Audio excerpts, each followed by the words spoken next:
Pakshi Khurana, and coming up in the next hour. All-party delegation led by DMK leader Kani Mozi arrives in Moscow to highlight India's continued fight against terrorism. UAE, Japan express solidarity with India as multi-party delegations reach out.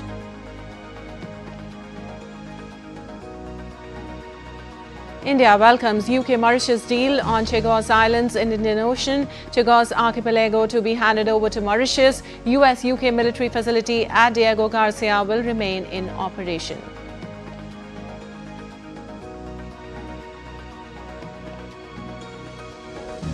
Trump administration revokes Harvard's right to enroll foreign students. Harvard calls move unlawful, pledges support for foreign students.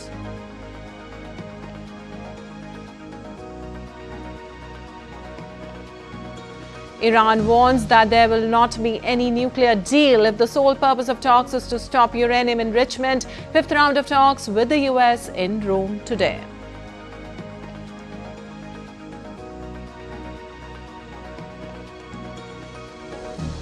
Bangladesh government's chief advisor Professor Yunus threatens to resign amid political turmoil, says would not continue if the situation remain unchanged.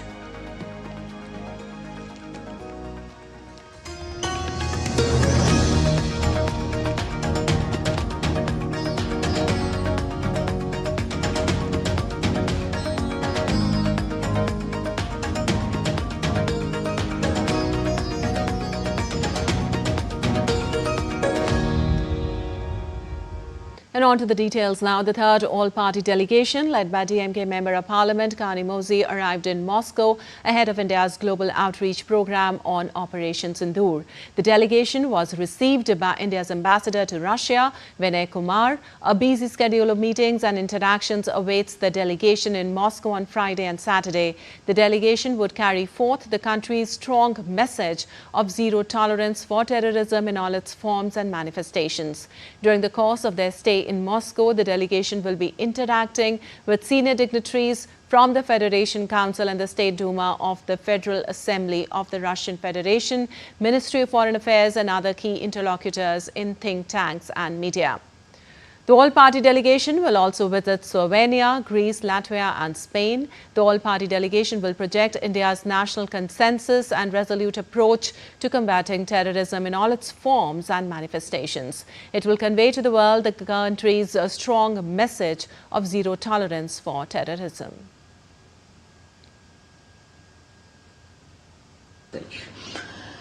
We all know that Russia has been a strategic partner, and we've always worked together on diplomatic issues when it comes to trade, and the heads of our states have always worked together when it comes to important issues, whether it's of global importance or which is of interest to India and Russia. So it becomes very important at this point to reach out to Russia when we have been facing terror attacks time and again. And we've lost 26 lives in India. So the government of India and the Prime Minister have decided that MPs from across the country, from different parties, have been sent to represent the Indian stand on against terrorism and explain our position to the world. So as a part of these delegations which are being sent, one delegation has been sent to Russia, and I've been given the opportunity to head it along with the MPs from Lok Sabha and the Rajya Sabha. To meet, people from politics and the think tanks, opinion makers here, and explain the Indian stand. And the UAE and Japan have expressed solidarity with India in its fight against terrorism as all-party delegations' diplomatic outreach commenced on Thursday to sensitize global leadership about terror emanating from Pakistan. A delegation led by Shiv Sena MP Shrikant Eknath Shinde held talks in the UAE. The delegation met Sheikh Nahyan Mubarak Al Nahyan, Minister of Tolerance and Coexistence. Al Nahyan conveyed his deep condolences for the Pahalgam terrorist attack. The delegation highlighted the perpetration of cross-border terrorism and Pakistan's efforts to cause social disharmony in India. The high-level all-party delegation also participated in an interaction event with the Indian community in the UAE, where the members shared the new India and the new normal which has emerged after the dastardly Pahalgam terror attack and subsequent Operation Sindoor launched in response. The delegation will also travel to Congo, Sierra Leone and Liberia. And another all-party outreach delegation is in Tokyo, led by JDU MP and JDU National Working President Sanjay Kumar Jha. He reaffirmed India's actions against terrorism and told the diplomats and representatives from several countries during the global outreach about the new normal in place against terrorism. How India and Pakistan are different. In thoughts, in every aspect, we are different. And just after 1 week, there is an attack in Pahalgam. Now, as he said, our Prime Minister said, terror and talk cannot go together. Trade and talk cannot go together. And water and blood cannot flow together. So that is the man. Entire 140 billion people are against terrorism. Or you can't be neutral on this. If any country is promoting, financing, training them, how come Osama bin Laden has not found anywhere in the world? He found in Pakistan, just next to their air base. Every terrorist activity in the world has some or other link in Pakistan. Well, the event saw ambassadors and diplomats of several countries in attendance. These included Saudi Arabia, Liberia, Micronesia, Singapore, Russia, South Africa, South Korea, Colombia, Brazil and Australia, amongst others. India's ambassador to Japan, C.B. George, brought to attention the dastardly Pahalgam terror attack. He highlighted that business and tourism were flourishing in Jammu and Kashmir and children were going to schools and universities. India had conducted election in the Union Territory of Jammu and Kashmir. He brought to attention the visuals of a terrorist being given state funeral in Pakistan and underscored the new normal is very clear: zero tolerance to terrorism.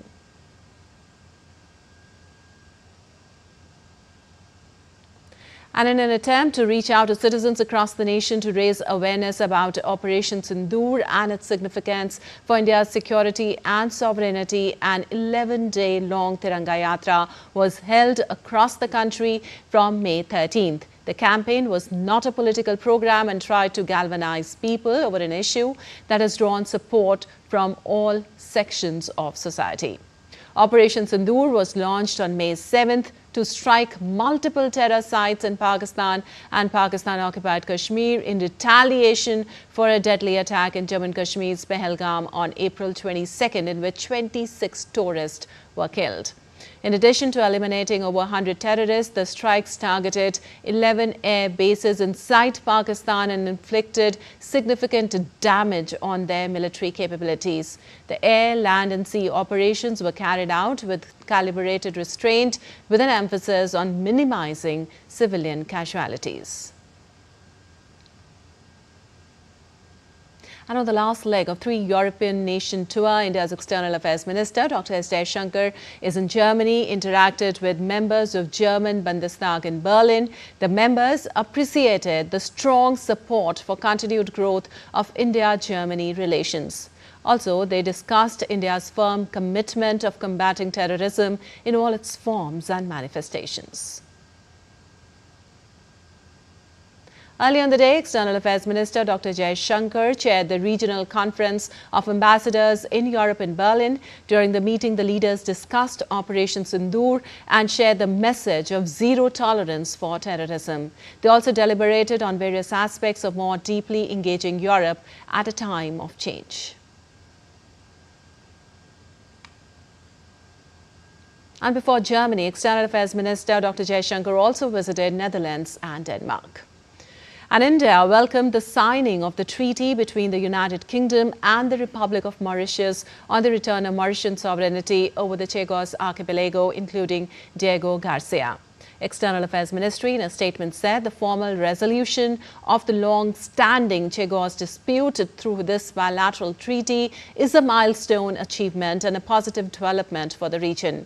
India has consistently supported Mauritius's legitimate claim over the Chagos archipelago in keeping with its principled position on decolonization, respect for sovereignty, and the territorial integrity of nations. Well, as a steadfast and long-standing partner of Mauritius, India remains committed to working closely with Mauritius and other like-minded countries to strengthen maritime security and regional stability and ensure peace and prosperity in the Indian Ocean region.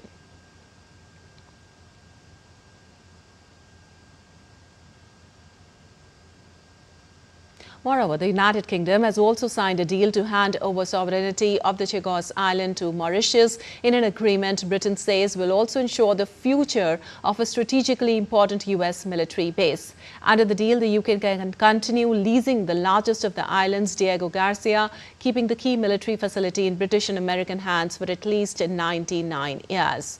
It has a deep water port, an airfield, and advanced communications and surveillance capabilities which have been used in missions to disrupt high-value terrorists, including Islamic State threats to the UK. To secure the joint UK-US base on Diego Garcia. This is absolutely vital for our defence and intelligence, and therefore for the safety and security of the British people. The full assessment of why this is so important is highly classified, but I want to speak as frankly as I can. The strategic location of this base is of the utmost significance to Britain, from deploying aircraft to defeat terrorists in Iraq and Afghanistan, to anticipating threats in the Red Sea and the Indo-Pacific. The base is right at the foundation of our security and safety at home. And for more on this, we have Akshay Dongre joining us. Well, Akshay, given India's long-standing support for Mauritius's claim over the Chagos archipelago, how do you think this treaty will impact the geopolitical dynamics in the Indian Ocean region, particularly in terms of regional security and India's relations with Mauritius? Well, this deal is not going to have much implications for India-Mauritian relations because the Diego Garcia Islands that are an island that are home to a US and UK base have been there as it is, and they'll continue to be there because now there is finally an agreement between the two countries. So what the entire matter is, especially for the UK home politics, local politics, is the fact that the Labour government right now has finalized the agreement that was a bone of contention between Mauritius government and the UK government. And the problem was that in 1968, the Chagos Islands were sold to the UK for an amount of about £3 million. However, Mauritius has always claimed that this deal was done in pressure from the UK government in exchange for its independence, and that there were some pressures that were on the Mauritian government from the UK side back then, about 60-70 years back. However, if you look at the situation now, it has changed drastically. Mauritian government and Mauritius has been asking for the return of these islands, the Chagos Islands, and the question of sovereignty has been raised time and again, especially when the local politicians, the home politicians of the UK have been saying that since the deal is done and the islands have been sold to the UK, about 50 years back, then what is the requirement to do a deal? However, the Labour government maintains that if the deal was not signed, it would have paved way for further tensions between Mauritius and the UK, and it would have lead to Mauritian government taking help from the Chinese as far as with this the stubbornness of the UK and the US are concerned. So instead, what they have opted right now is to pay Mauritian government for the Chagos Islands, especially the Diego Garcia Island, which is a home to the military base of the UK and the US. And it is a very important location, especially because it is right in the middle of the Indian Ocean. And while the government of the US and the UK claim that this deal is going to help them in combating terrorism, perhaps an even bigger threat for the US and the UK is the growing presence of the Chinese in the Indian Ocean, especially their string of pearls and the kind of military infrastructure that they are building already in the region. The US and the UK also want to maintain their own bases in the particular region, and Diego Garcia is a very, very important island when it comes to the strategic location is concerned, and that is why the US and the UK will be now continuing with their base here on the Diego Garcia Island. They'll also get about 25 miles. Yes, they'll be continuing for another 99 years. Thank you so much, Akshay, for all that information.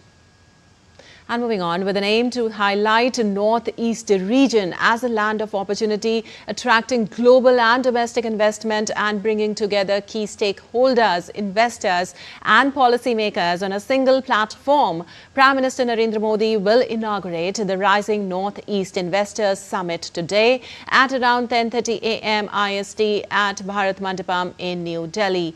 The Rising Northeast Investors Summit, a two-day event from May 23rd to 24th, is the culmination of various pre-summit activities. The summit will include ministerial sessions, business-to-government sessions, business-to-business meetings, startups and exhibitions of policy and related initiatives taken by state government and central ministries for investment promotion.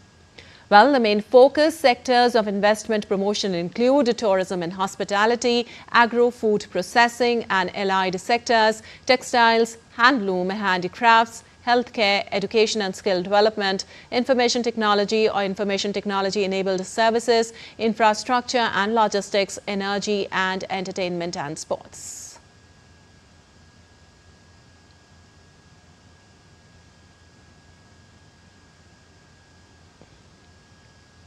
And still to come in DD India News Hour. Israeli Prime Minister Netanyahu condemned killings of Israeli diplomats, said man who killed embassy staffers wanted to kill Jews. China accuses Philippines of violating sovereignty as tension escalates in South China Sea. And US Supreme Court ruling eases concerns over Trump's power to fire Federal Reserve Chair amid Labor Board dismissals.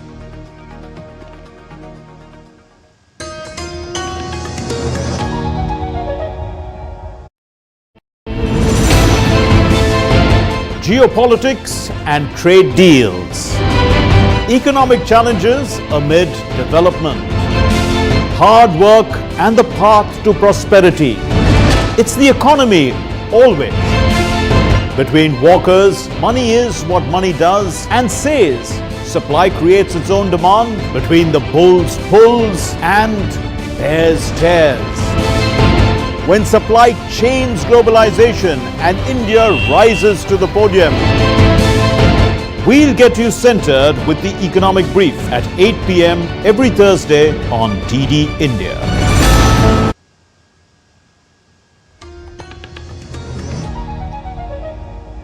Welcome back. You're watching DD India News. I'm Lapakshi Khurana, and moving on, Israeli Prime Minister Benjamin Netanyahu strongly condemned the brutal killing of 2 Israeli diplomats in the United States, describing it as a cold-blooded act. The staffers were killed while leaving an event outside the Capital Jewish Museum on Wednesday night. The suspect chanted "Free Palestine" after he was taken into custody, as per the officials. The victims, Yaron Lisinski and Sarah Lynn Milgrim, were a young couple about to get engaged. Israeli embassies around the world have immediately stepped up security. Something horrific happened. A brutal terrorist shot in cold blood a young, beautiful couple, Yaron Lisinski and Sarah Milgrim. Yaron had just bought an engagement ring for Sarah. He was planning to give it to her in Jerusalem next week. They were planning to start a new and happy life together. Well, that tragically did not happen.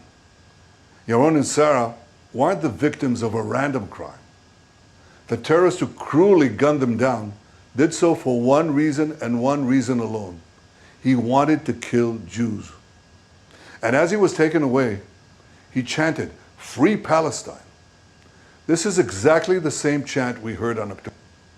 Well, Elias Rodriguez, a 31-year-old Chicago resident, has been charged with 2 counts of first-degree murder after gunning down 2 Israeli embassy staffers outside the Capital Jewish Museum in Washington, D.C. on Wednesday evening. Rodriguez was arrested at the scene. The victims, Yaron Lisinski and Sarah Lynn Milgrim, were killed after attending a Jewish event at the museum. 31-year-old Elias Rodriguez of Chicago, Illinois, is now charged by complaint after his initial appearance before U.S. Magistrate Judge Matthew Sharbaugh with the following: murder in the first degree for the murder of 30-year-old Yaron Lisinski, a foreign official and official guest of the United States. Mr. Lisinski was here on official business for the State of Israel. The defendant Rodriguez is also charged with 2 counts of murder in the first degree. Well, the U.S. authorities are investigating the attack as both a hate crime and an act of terrorism. We're going to continue, as I said, to investigate this as an act of terrorism and as a hate crime. And as we do so, we will bring additional charges whenever those charges are warranted and provable. And I suspect as we go forward, before we get to the grand jury itself, that there will be more charges added. The shooting has sparked international outrage. U.S. President Trump and other global leaders condemned the attack, citing a rise in anti-Semitism amid the ongoing Israel-Gaza conflict. The U.S. State Department has also condemned the heinous crime. We condemn the heinous murder of 2 staff members from the Israeli embassy in Washington, D.C. last night. Every day we talk about in this room the aftermath of one of the most obscene attacks on Jews in history. The October 7th massacre was a reminder to the world that Jew hatred and murder is the hallmark of terrorists and monsters around the world. Well, meanwhile, members of U.S. Congress gathered outside the Capital Jewish Museum to express sympathies and said that no group is safe. Experiences are meant to scare us, but they're also meant as a reminder that these last 50 years have been kind of a break from thousands of years of anti-Semitism, that it's not gone, that it's been reborn since October 7th of 2023, and that we're all worried. And when it happens to one group, it means really no group is safe. And that's an important message to get across. And Israeli Prime Minister Benjamin Netanyahu announced Major General David Zinni as the next head of the Shin Bet Domestic Security Agency, despite a Supreme Court ruling and opposition from Attorney General Gali Bharav Miara. Netanyahu's decision follows months of controversy surrounding the ousting of current Shin Bet chief Ronen Bar, whose dismissal was deemed improper and unlawful by the court. Bar, under investigation for his role in the Hamas attacks on October 7th, was accused of undermining trust trust with Netanyahu's government. The new appointment comes amid fierce protest against the government's actions, with opposition leader Yair Lapid and advocacy groups threatening further legal challenges. Far-right Minister Itamar Ben-Gvir defended the move, saying it was the Prime Minister's constitutional right. Zini, a seasoned military officer, is slated to replace Bar, who will step down in June.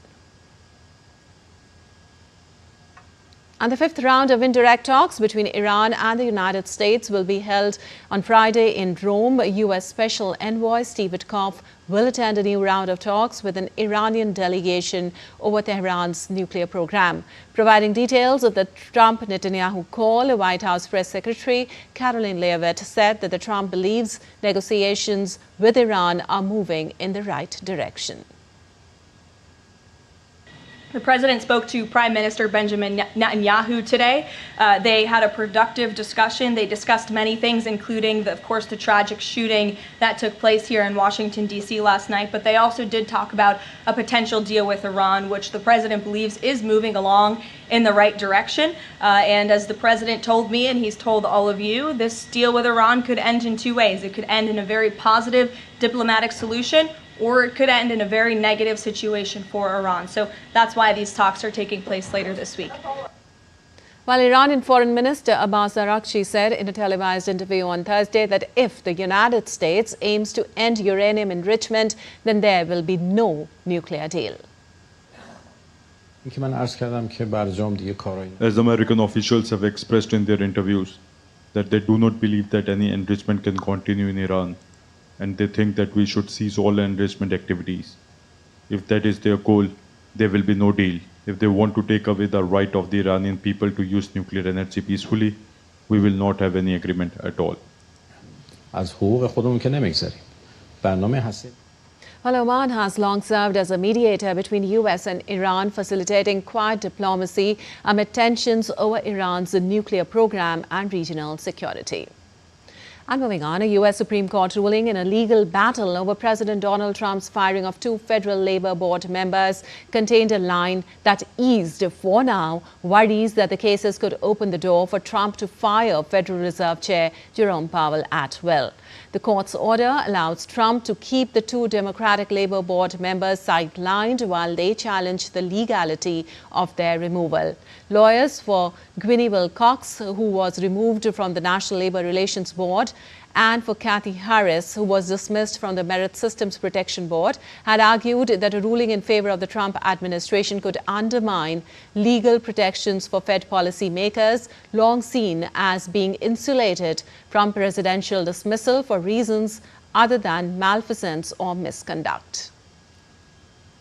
The two cases have been closely watched as proxies for whether Trump has the authority to fire officials at the Fed. The Federal Reserve Act of 1913 that created the nation's third and still existing central bank stipulates that Fed officials may be dismissed only for cause, not for political or policy disagreements.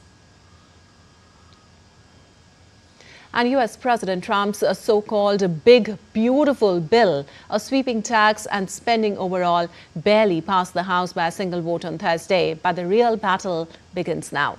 Senate Republicans, though aligned on core priorities like tax cuts and immigration, are demanding major revisions. Senator Ted Cruz warns of considerable changes ahead. The bill's deep cuts to Medicaid and green energy incentives, plus a projected $3.8 trillion debt spike, are stirring dissent within the GOP. With only a slim majority, Republicans plan to bypass Democrats using special budget rules, yet internal fractures threaten the bill's future. The Senate is not expected to take up the bill in earnest until early next month, after its week-long recess for the Memorial Day holiday. Any changes it makes to the bill will need to be negotiated with and ultimately passed by the House before Trump can sign the bill into law. And U.S. President Donald Trump's administration revoked Harvard University's ability to enroll international students on Thursday and is forcing current foreign students to transfer to other schools or lose their legal status while also threatening to expand the crackdown to other colleges. Homeland Security Secretary Kristi Noem accused Harvard of promoting anti-Semitism and ties to China, ordering the termination of its student and exchange visitor certification for 2025-2026. The move follows Harvard's refusal to hand over records on foreign students' protest activities. Noem gave the university 72 hours to comply or face continued sanctions. Harvard, calling the decision illegal and retaliatory, vowed to fight back. Democrats condemned the action while a federal judge blocked a broader crackdown on foreign students for now. Noem hinted more schools like Colombia could be next, sending shockwaves through higher education nationwide. And moving on, tensions between China and Philippines seem to escalate further. China and the Philippines traded accusations on Thursday following a confrontation between two of their vessels in contested waters of the South China Sea, the latest incident in a long-running maritime standoff in the strategic waterway. While the Philippines Fisheries Bureau said the lives of a civilian crew were put at risk when the Chinese Coast Guard fired water cannons and sideswiped a vessel as it conducted marine research around a disputed South China Sea reef. The Chinese Coast Guard said two Philippine vessels had illegally entered waters near Subi Reef and Sandy Cay and organized personnel to land on Sandy Cay.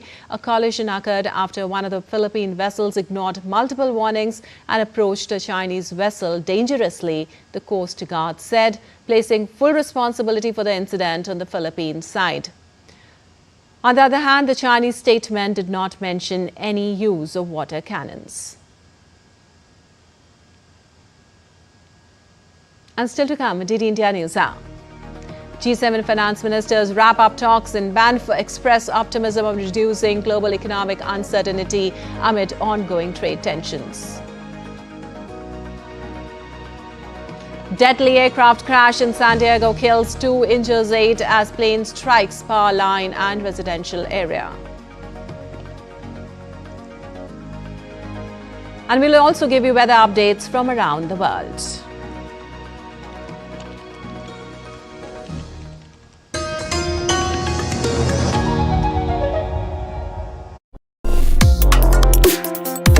Complex issues, hidden agendas, twists and turns, strategic games. We think all dots are linked. We just need to connect them.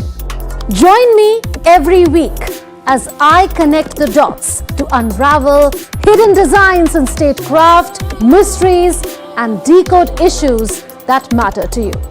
Watch Connecting the Dots with me at these times on DD India.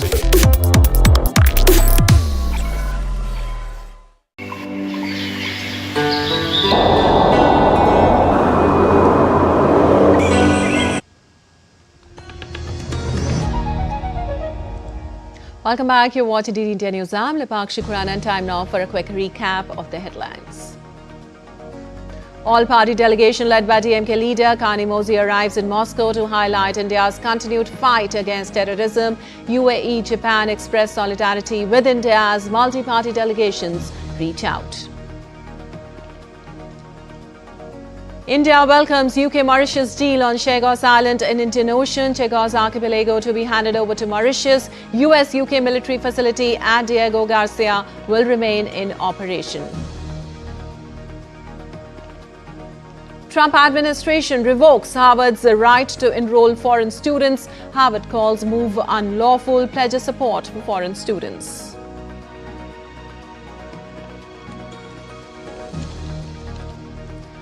Iran warns that there will not be any nuclear deal if the sole purpose of talks is to stop uranium enrichment. Fifth round of talks with the US in Rome today.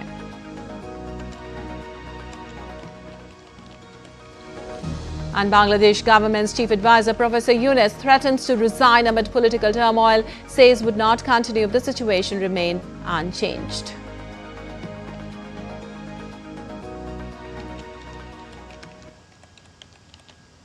And frustrated over recent developments, Chief Advisor of Interim Government of Bangladesh, Professor Mohammad Yunus, is considering to step down. As per local media, Yunus voiced his desire to resign and address the nation through a televised speech during unofficial discussions at an advisory council meeting on Thursday. He talked about his worries over aspersions on his government's performance and duties. Yunus's relationship with political parties and the military has reportedly deteriorated. On Wednesday, it was reported that powerful Army Chief General Bakir-uz-Zaman said elections should be held by December. Meanwhile, Bangladesh Nationalist Party issued a stark warning that it may be forced to reconsider its cooperation with the interim government if a specific roadmap for holding the next general election within December next is not announced immediately. Well, Yunus's reported threat to stand down comes a day after Bangladesh Nationalist Party held large-scale protest against the interim government. Yunus has promised polls will be held by June 2026 at the latest, but supporters of the BNP demanded he fixes the date. Speaking at a press conference, BNP Standing Committee member Dr. Khandekar Musharraf Hussain said the primary agenda of this interim government should be to meet the people's highest aspiration, which is a credible national election. He warned that otherwise it will be difficult for the BNP as power party of the people to continue its cooperation with the government. The BNP leader said the interim government must ensure neutrality as it prepares for the upcoming national election and stressed that retaining politically biased individuals in advisory roles is damaging to both the government's image and public confidence. The BNP leader stressed the need to examine whether the government's various statements and actions regarding the humanitarian corridor and the Chattogram port are truly serving national interest. He asserted that any decision on such matters should only be taken by a government elected by the people on the basis of national consensus.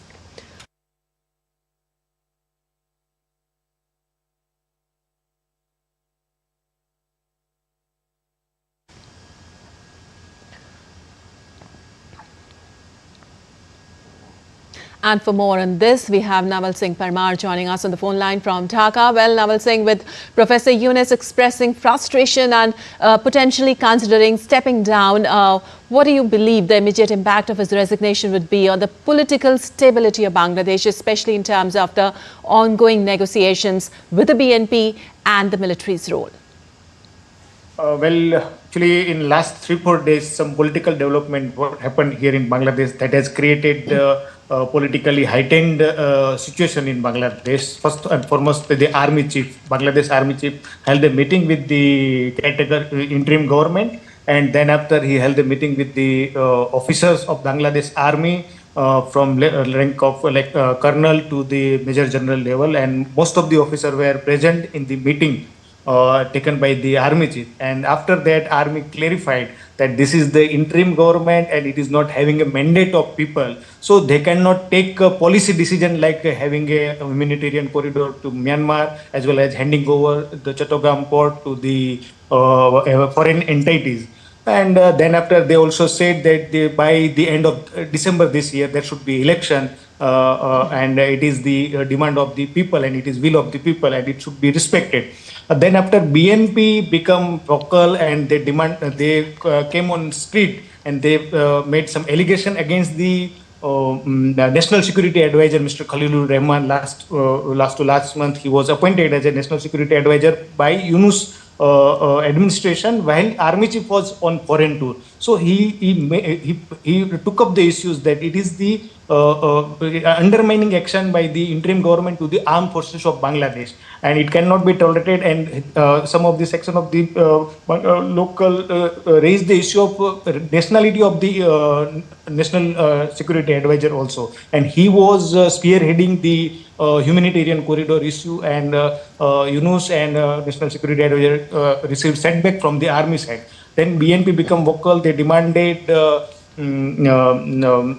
restoration of the South Dhaka City Corporation mayor, and the court gave verdict in favor of the BNP. And they allege that some of the advisors in the interim government who are having a student background, they are not neutral, they are doing partiality with the NCP as well as other fundamentalist party. At the same time, opposition side, another party like the NCP, student party also alleged made allegation against some of the advisors that they are having a link with the PNP. So now political situation in Bangladesh is very tense, and almost all political party, all political party as well as many sections of society, they are on street, they have their own demand, and it has created a chaotic condition for the Yunus. And other side, the army has put up some condition for the Yunus administration. So they now have a very little space to navigate in the turmoil condition here in Bangladesh. Yes. Absolutely. Thank you so much, Naval Singh, for all that update from there.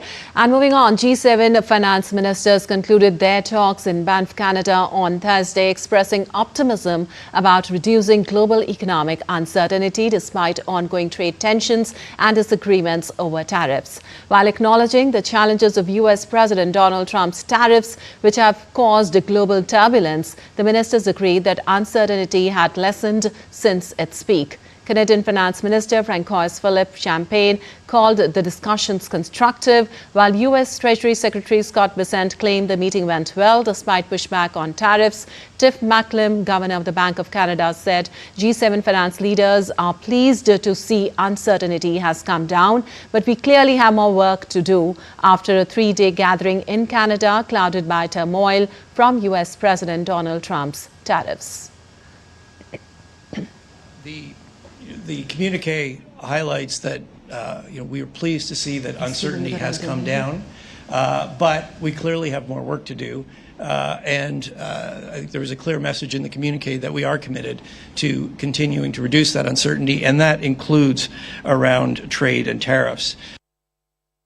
And Colombia's leftist government was plunged into fresh crisis after the country's first black vice president described the administration as racist and patriarchal. Less than a year before a presidential election, Frankia Marquez, a trailblazing Afro-Colombian activist turned Politico, launched an extraordinary broadside at her own colleagues. Her comments come as Gustavo Petro, Colombia's first leftist president, struggles to carve a legacy before he must leave office next year. Marquez has had several public disputes with Petro and was stripped of her role as equality minister earlier this year. And a small civilian aircraft crashed, killed 2 and injured 8 people in San Diego, California on Thursday. The plane had 6 people aboard, according to the U.S. Federal Aviation Administration.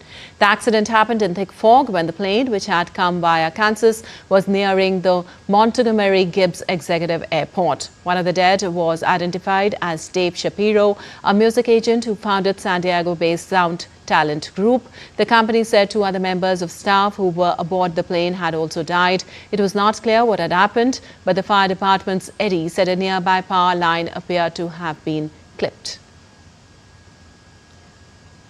At least 10 houses were hit by the debris, and vehicles on both sides of the street went up in flames when the aircraft slammed into the ground. The residential area is largely military housing to about 2,300 military families. San Diego is home to U.S. Navy facilities, Marine Corps bases and Coast Guard stations. The accident came at a time of heightened tension in the skies above America. Investigators from the National Transportation Safety Board and the Federal Aviation Administration would investigate.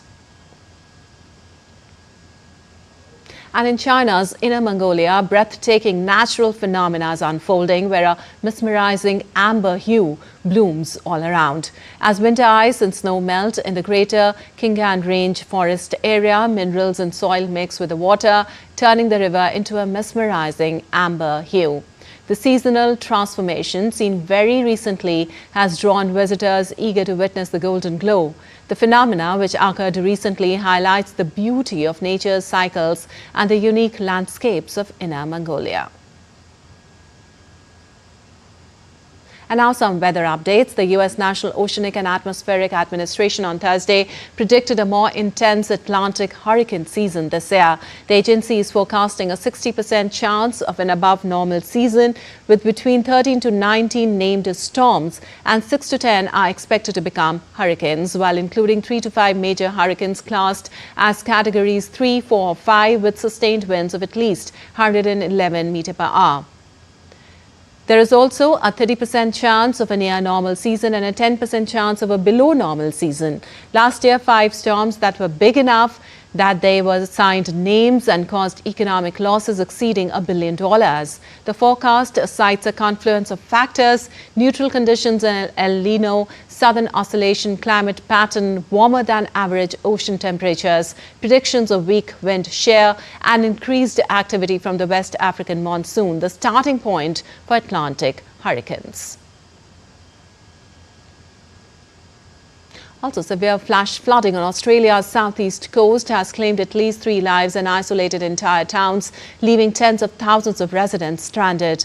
New South Wales police described the disaster as a once-in-a-lifetime event. A slow-moving coastal trough has dumped nearly 4 months of rainfall in just 2 days, with some areas receiving up to 200 mm of rain, causing life-threatening flash floods. Rescuers have struggled to reach affected areas, with residents stranded on rooftops and second floors of their homes. New South Wales Police Assistant Commissioner David Waddell said that while the situation is dire, weather conditions are expected to ease over the next 24 hours, with the storm tracking south towards Sydney. Emergency operations are ongoing as families suffer the aftermath of the unprecedented flooding. Also, the India Meteorological Department has predicted Delhi's sky will remain partly cloudy with increased chances of rain and thunderstorms on Friday and Saturday. A low pressure area has formed over South Konkan near the coast of Goa and the East Central Arabian Sea. Due to this, the Met Department has issued a red alert for extremely heavy rainfall in the Konkan region for the next 3 days. The IMD has also issued an orange alert for Mumbai for May 23rd and 24th, warning of heavy to very heavy rainfall accompanied by thunderstorms and gusty winds reaching speeds of 50 to 60 kilometers per hour at isolated places. Also, the intensity of monsoon rains eased out in the state of Assam. The upper cyclonic air circulation in Assam, extending up to 1.5 kilometers above sea level, persists, due to which more rains are likely. The IMD has issued yellow alert for some districts. None of the rivers are flowing above danger level in Assam. In response to the flood-related risk, the state administration has activated its emergency response systems, with multiple ministers visiting flood and erosion-prone areas to assess the situation.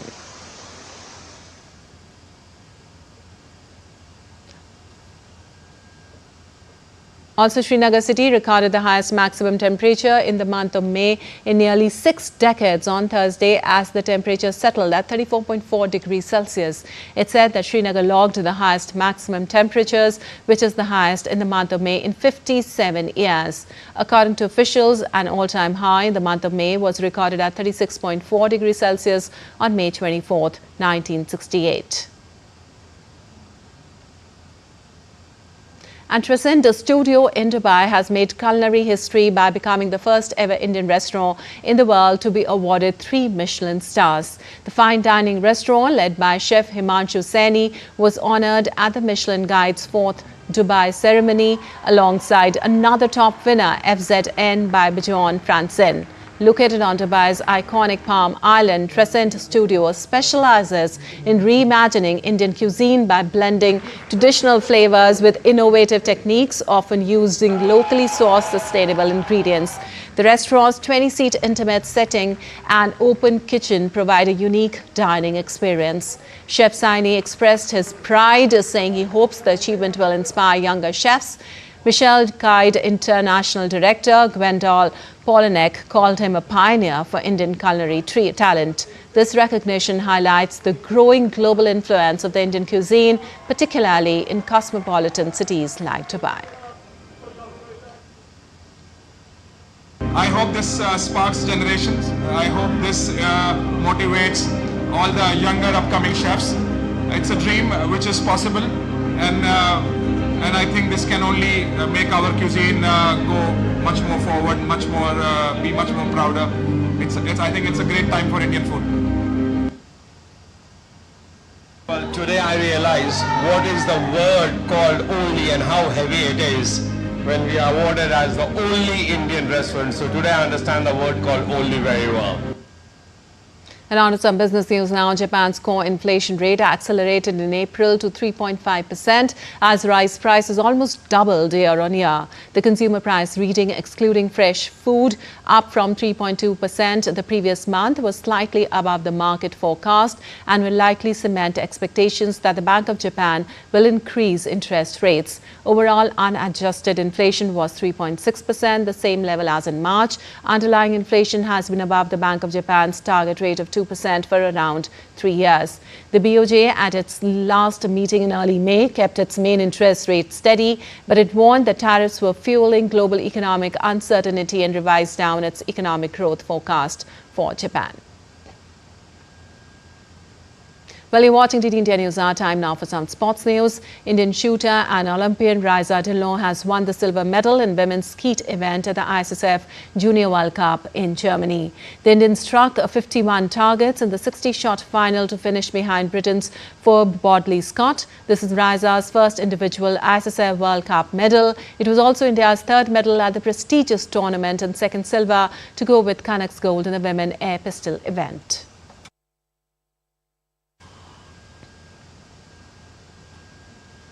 And having breached the 90-meter mark in Doha last week, Indian javelin throw ace Neeraj Chopra will hope to carry the momentum at the Janusz Kaczynski Memorial in Poland. Neeraj Chopra will square off against Julia Weber, a former European champion, yet again in Chorzów City on Friday. Two-time world champion and Paris bronze medal winner Anderson Peters also features in the tournament.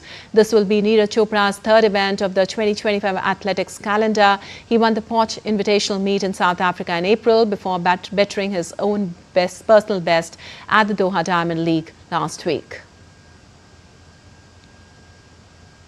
And Indian shuttler Kidambi Srikanth progressed to the quarterfinals of the men's single event at the Malaysia Masters Badminton tournament in Bukit Jalil. Srikanth endured a tough battle against Ireland's Nahat Nguyen before coming out with a 23-21, 21-17 win. Srikanth's opponent in the quarterfinal will be France's Thomas Junior Poppe. However, HS Pranoy's run at the tournament has ended in the pre-quarterfinals with a 21-9, 21-18 defeat to Japan's Yushi Tanaka. Srikanth remains India's lone challenger in men's single event. Meanwhile, India's double challenge will also be a one-front affair with Tanisha Crasto and Dhruv Kapila making the top 8 in mixed category. The Indian duo beat France's Leah Palomo and Julia Mayo 21-17, 18-21, 21-15 in a hard-fought match to set up a quarter-final encounter against China's Jiang Zhenbang and Wei Zaxin. And Royal Challengers Bangalore will be pitted against Sunrisers Hyderabad in Lucknow on Friday. Already qualified for the playoffs, Royal Challengers will aim to register a win to stay in the top 2 of the standings. This will ensure multiple chances for them to make it to the summit clash of the tournament. Royal Challengers are second in the table with 8 wins and 3 losses in 12 matches. Their previous match was abandoned due to rain. Royal Challengers captain Rajat Patidar has recovered from his finger injury and is fit to play against Sunrisers. On the other hand, Pat Cummins-led Sunrisers Hyderabad have been eliminated from the playoffs race. They would want to end their journey on a high note by winning the remaining games. And Mitchell Marsh notched up his maiden century in the Indian Premier League as Lucknow Super Giants beat Gujarat Titans by 33 runs in Ahmedabad to end a 4-match losing streak. Marsh scored 117 off just 62 balls, while Nicholas Pooran remained unbeaten on 56 from 27 balls. Batting first, Marsh and Aiden Markram put on a 91-run opening stand before R. Sai Kishore dismissed the latter in the 10th over. Marsh was eventually dismissed by Arshad Khan in the penultimate over before Super Giants captain Rishabh Pant played an unbeaten cameo of 16 to take the total to 235 runs for the loss of 2 wickets in 20 overs. In reply, Will O'Rourke bagged 3 wickets to help Super Giants restrict Gujarat Titans to 202 runs. Shah Rukh Khan was the top performer, scoring 57 runs.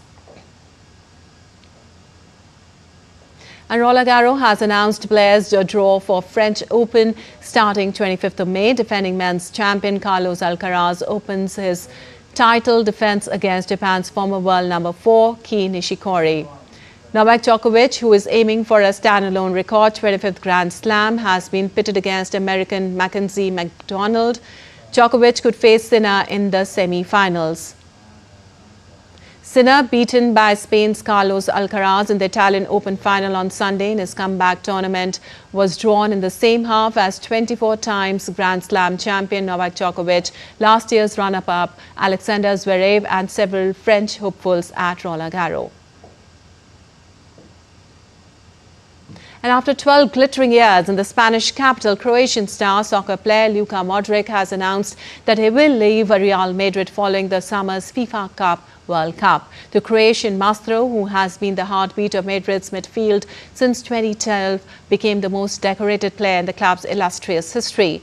Modric has won 28 trophies, including 6 Champions League and 4 domestic titles since joining Real from Spurs in 2012. 39-year-old Croatia midfielder will play his last match at Real's Bernabeu home when they welcome Real Sociedad on Saturday in their final La Liga game of the season. Modric will remain with the squad for the Club World Cup campaign in the United States next month, which will mark the last time he wears the famous white shirt on Spanish soil. And Sipahi Jala Zoo, located in the northeastern Indian state of Tripura, is celebrating a special moment as a tigress named Tejal recently gave birth to 3 healthy cubs. The rare event occurred more recently, bringing joy to wildlife lovers. Zoo authorities have temporarily restricted visitor access to ensure a safe environment for the newborns. Tejal's mate, Shera, was carefully kept apart during the birth. The arrival of these cubs marks a positive step for India's tiger conservation and is a pride milestone for the zoo.